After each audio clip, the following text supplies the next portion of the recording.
എല്ലാ ഗുണങ്ങളുടെയും സംഭരണിയായിരിക്കും പ്രഹ്ലാദൻ. എല്ലാ ഗുണങ്ങളിലും ആ പ്രഹ്ലാദനിൽ കാണാൻ പറ്റും. എപ്പോഴും ആനന്ദത്തിലാണ്, എപ്പോഴും ചിരിച്ചുകൊണ്ടേയിരിക്കും. മറ്റുള്ളവരുടെ സുഖത്തിലായിരിക്കും പ്രഹ്ലാദൻ ഏറ്റവും കൂടുതൽ സുഖം കാണുന്നത്. മറ്റുള്ളവരുടെ ദുഃഖത്തിൽ ദുഃഖമായിട്ടും കാണും. അവന് ശത്രുക്കൾ ആരും കാണത്തില്ല. ആലോചിച്ചു, ഈ പ്രപഞ്ചത്തിന്റെ മുഴുവൻ ദുഃഖത്തിന് പരിഹാരം നൽകാൻ പറ്റും പ്രഹ്ലാദൻ. അല്ലെ? സത്യമല്ലേ?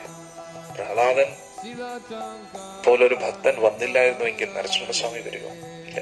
നമുക്ക് ഏതൊരു പ്രശ്നങ്ങൾ വരുമ്പോഴും നമ്മൾ നരസിംഹസ്വാമി വിചാരിക്കുന്നതിനാണ്. ഭക്തിയുടെ എല്ലാ തടസ്സങ്ങളും മാറി നമുക്ക് ഭഗവാന്റെ ഗോലോകത്തേക്ക് പോകാൻ സഹായിക്കാൻ ഭഗവാന്റെ തന്നെ കാരുണ്യ രൂപമാണ്. ഭക്ത സംരക്ഷകനായിട്ട് നിൽക്കുകയാണ് നരസിംഹസ്വാമി.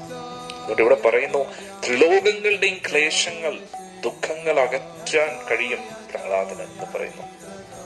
അകത്തും പുറത്തും പ്രഹ്ലാദന് ഭഗവാനെ കാണാൻ പറ്റും. ലക്ഷ്മിപതിയായ ഭഗവാനെ പ്രഹ്ലാദന് എല്ലായിടത്തും കാണാൻ പറ്റും.